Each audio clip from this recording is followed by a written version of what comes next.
तुझ्याकडे हे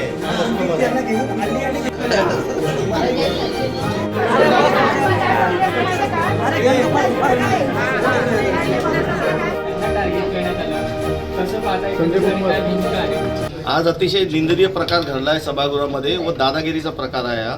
कोणतेही कोर्टात केस चालू असेल भारताच्या कोणत्याही भागात तरी 72C नुसार आपण त्याविषयी चर्चा करू शकत नाही सभागृहात, त्याच्यावरती निर्देश देऊ शकत नाही.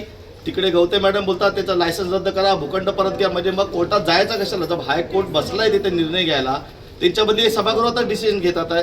आणि त्याविषयी आपले विधितज्ञ अधिकारी जे आहेत अभय जाधव त्यांना विचारलं तर त्यांनी स्पष्ट सांगितलं ही तरतूद आहे, आपण इथे चर्चा करून त्यावर निर्देश देऊ शकत नाही.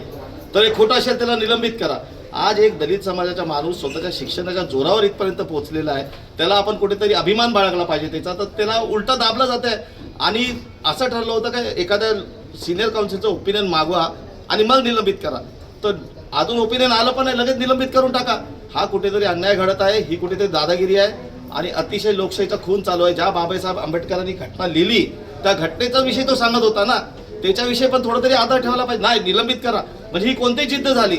आज त्याचं शिक्षण बघा किती आहे, सर्व बघा ना त्याचा अवधा काय, तो शिक्षणाच्या जोरावर आला होता, त्याला हे निलंबित केलेलं चुकीचं आहे. म्हणून आम्ही सर्व शिवसेनेचे नगरसेवक त्याचा निषेध करून इथं बाहेर पडलेलो आहोत. मी करणार आहे कोर्ट ऑफ कंटेम्प्ट. चर्चा कशी काय केली, पिटिशन फाईल करायला पडणार, मी त्यात इंटरव्ह्यू करणार. आता मी वाट बघत होतो, आता विधी अधिकारी बोलत असताना आम्ही बोलत असताना वरती साऊंड म्यूट केला होता असं आम्हाला कळलेलं आहे. आम्हाला त्याचे मिनिट्स पाहिजेत रायटिंगमध्ये, कारण कोर्टात जायला आम्हाला लोकांना मिनिट्स लागतात. जसेच हातात पडणार आम्ही त्यात इंटरव्ह्यू करणार. आणि त्यांनी 6-7 वेळा सांगितलं इथे चर्चा करू नका, कंटेम्प्ट ऑफ कोर्ट होईल, मी विनंती करतो, तरी त्याला निलंबित केलं नाही. पूर्णपणे दादागिरी चालू आहे. सर आज हॉटेलचा मुद्दा उचलला आणि कुठेतरी काय वाटतं की जाणून बुजून टार्गेट करण्याचा प्रयत्न होता, काही हेतू वेगळं होतं का?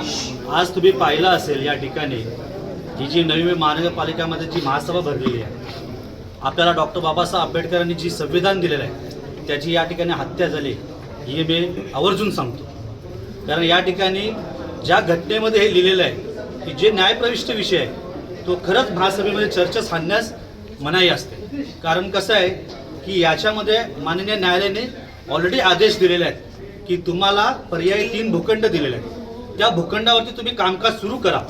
आणि महापालिकेने असंही ॲफिडेव्हिट दिलेलं आहे की आम्ही 6 महिन्यामध्ये त्या भूखंडावरती मलउदंचन केंद्र बांधणार आहे. या ठिकाणी मला त्या सदस्याला असं विचारायचं आहे की तुम्हाला खरंच डिग्यासाठी मलउदंचन केंद्र पाहिजे होतं की हेतू पुरस्कृत तो हॉटेल पाहिजे होता? कारण काय होतं, या लोकांनी वारंवार आपल्या नेत्यांना सुद्धा फसवलेलं आहे. खोटी कागद दाखवायची, इकडचा कागद तिथं दाखवायचं, तिकडचा कागद इथं दाखवायचं, अशा पद्धतीने अख्ख्या डिग्यामध्ये अनधिकृत बांधकाम झालेले आहेत. त्याच्याविषयी नाही बोलणार, त्या डिगावाशांबद्दल नाही बोलणार. ज्यांच्या जमिनी तुम्ही अनधिकृत करून त्यांना आजपर्यंत त्यांना मरणासाठी ठेवलेलं आहे. माझ्याकडे काही कागद आहेत, आज ते पण दाखवतो मी तुम्हाला. रस्त्याचा ॲग्रीमेंट दाखवता 2005 मध्ये जो रस्ता तुम्हाला महापालिकेला दिलेला आहे, हा कशासाठी दिलाय? फक्त मेंटेनन्ससाठी दिलेला आहे. त्या रस्त्या अंतर्गत जागा नाही दिली आहे, तुम्ही मालक नाही आहेत. तुम्ही जो रस्त्यासाठी खर्च केलाय त्याच्यामध्ये स्पष्ट उल्लेख आहे. काहीतरी पॉईंट दाखवायचं, महासभेची दिशाभूल करायचं, आपल्या नेत्यांना पण फसवायचं, इथून उड्या मारायच्या तिकडं, तिकडून उड्या मारायच्या इकडं, हेच चाललंय. जर तुम्हाला खऱ्या अर्थाने जर मलउदंचन केंद्र पाहिजे होतं तर कोर्टाने आदेश दिले, तुम्हाला 3 भूखंड दिले, त्याच्यावरती काम का सुरू केलं नाही?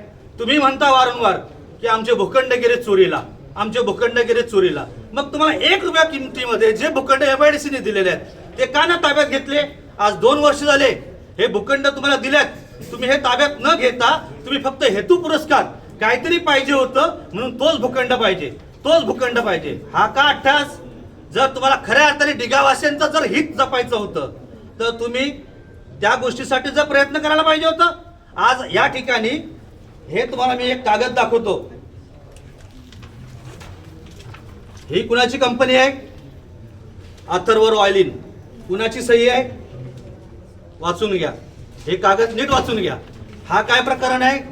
तर हा प्रकरण असं आहे की जे अतिक्रमण झालेलं आहे डिगामध्ये, ज्या बिल्डिंगावरती, त्या बिल्डिंगावरती आम्हाला 800 मीटरचा भूखंड देण्यात यावा. तो भूखंड आम्ही खर्चाने त्या ठिकाणचं बांधकाम हे तोडणार आणि आम्हाला त्या ठिकाणी आमच्या उदरनिर्वाहासाठी आम्हाला त्या ठिकाणी हॉटेल बांधण्यासाठी आम्ही भूखंड आम्हाला देण्यात यावा. हा त्याचा नकाशा आहे. म्हणजे ज्या डिगावाशांनी स्वतःच्या आयुष्याची कमाई दिली तुम्हाला आणि त्या आयुष्याच्या कमाईने त्या ठिकाणी घर घेतलं, त्या लोकांना कोर्टाने आज कोर्ट रिसिव्हर लावून बाजूला केलेलं आहे. अशा परिस्थितीमध्ये आपण त्यांना परत त्या घरात न टाकता त्या ठिकाणी आपल्या स्वतःच्या उदरनिर्वाहासाठी भूखंड मागता. तुम्हाला भूखंड नाही भेटलं म्हणून मुंबई एक्सप्रेस हॉटेलवरती आले. हे कितपत आहेत? अहो खरं सांगा ना, ॲग्रीमेंट मध्ये जर 2005ला तुम्हाला जर कुठला भूखंड दिला असता तर तत्कालीन आयुक्त रामास्वामी यांच्या टायमाला प्रशासक काल नव्हता, त्यावेळेस त्यांनी का असे निर्देश दिले की तुम्ही submit with NOC from MIDC? हे का आदेश दिले? तुम्ही नेहमी प्रशासक कालची तुम्ही चौकशी लावासाठी अनेक तदर्थ समिती या ठिकाणी बनवल्या. मग आता ज्या सभापती किंवा कोणाच्या पतीने या ठिकाणी 27 कोटींनी टेंडर काढलं, एक 27% अभावनी जे 19 कोटीचं टेंडर होतं डिग्या वाशनसाठी, हा कुणाला मल खायचं होतं डिग्या वाशनचा. आज ह्या मल खाण्याच्या नादात लोकांनी यांना घरी बसवलं. हे यांना कळत नाही का? जर तुम्हाला खऱ्या अर्थाने जर डिग्या वाशनसाठी मल उदंचन केंद्र पाहिजे होतं तर कोर्टाने तुम्हाला दिलेलं आहे. आम्ही इतके दिवस गप बसलो कारण का न्यायप्रविष्ट विषय आहे, पण तुम्ही बोलायला भाग पडता. आम्ही कोर्टाचा अवमान होऊ नये म्हणून आम्ही शांत होतो या ठिकाणी. परंतु माझी अशी मागणी आहे, सभागृह नेत्याने अनेक समिती या ठिकाणी बनवल्यात ना, तदर्थ समिती. आम्हाला पारदर्शक कारभार करायचे आहेत. आज या नगरसेविकाच्या नवीन आल्यात, यांनी सुद्धा वचनं दिल्यात त्यांच्या प्रभागातील लोकांना की आम्ही सुद्धा पारदर्शक का काम करणार ठिकाणी. तो का होत नाही? आज जर तुम्हाला खऱ्या अर्थाने वाटतं की पारदर्शक काम व्हायला पाहिजे तर एकाला एक नाही दुसऱ्याला दुसरा नाही कसा होऊ शकतो? सर्व्हिस रोडचा विषय करता, मग हा यांचे कार्यकर्ते सर्व्हिस रोडला भूखंड का मागतात? ही कुणाची कंपनी आहे? याची चौकशी कोण करेल? आणि जे भूखंड आता भेटल्यात किंवा जे ॲग्रीमेंट भेटल्यात आणि त्याच्यावरती 27%नी जे काम चालू केलेलं आहे, 27 कोटीला जे काम घेतलेलं आहे, त्याची चौकशी कोण करेल? अहो एखादा सभापती स्वतःच्या प्रभागासाठी अख्ख्या नवी मुंबईचे पैसे वाया घालवतो आणि त्या ठिकाणी 27 कोटीचं टेंडर काढतो, ज्याच्याकडे जागा नाही स्वतःची. यादव नगरी शाला कशामुळे फसली याचा विचार कोण करेल? आता माझी सभागृहाच्या बाहेर आहे मी, म्हणून माझी तुमच्या पत्रकाराच्या माध्यमातून विनंती आहे सभागृह नेत्यांना की तुम्ही या ठिकाणी पारदर्शक कारभार करण्याचं जे वचन नवी मुंबईकरांनी दिले ना, त्याच्या अनुषंगाने तुम्ही या ठिकाणी एक तदर्थ समिती बनवा आणि त्या समितीच्या माध्यमातून जे 27 कोटीचे टेंडर निघालेले आहे, तुमच्याकडे जागा नव्हती, कसलं ॲग्रीमेंट दाखवता? विधी विभाग सांगतोय ते ॲग्रीमेंट नाही आहे, रस्त्याचं ॲग्रीमेंट आहे. रस्ता दाखवून भूखंड सांगता आणि भूखंड सांगून दुसरं काहीतरी करता. हे कशासाठी? याचा उत्तर आम्हाला पाहिजे. कारण आम्ही नाहीतर आता मी स्वतः या ठिकाणी ज्या सभा सदस्यांनी या ठिकाणी भाग घेतलेला आहे त्याच्या विरुद्धात कंटेम्प्ट ऑफ पिटिशन दाखल करणार कोर्टात. कारण हा कोर्टाचा अवमान नाही. बस.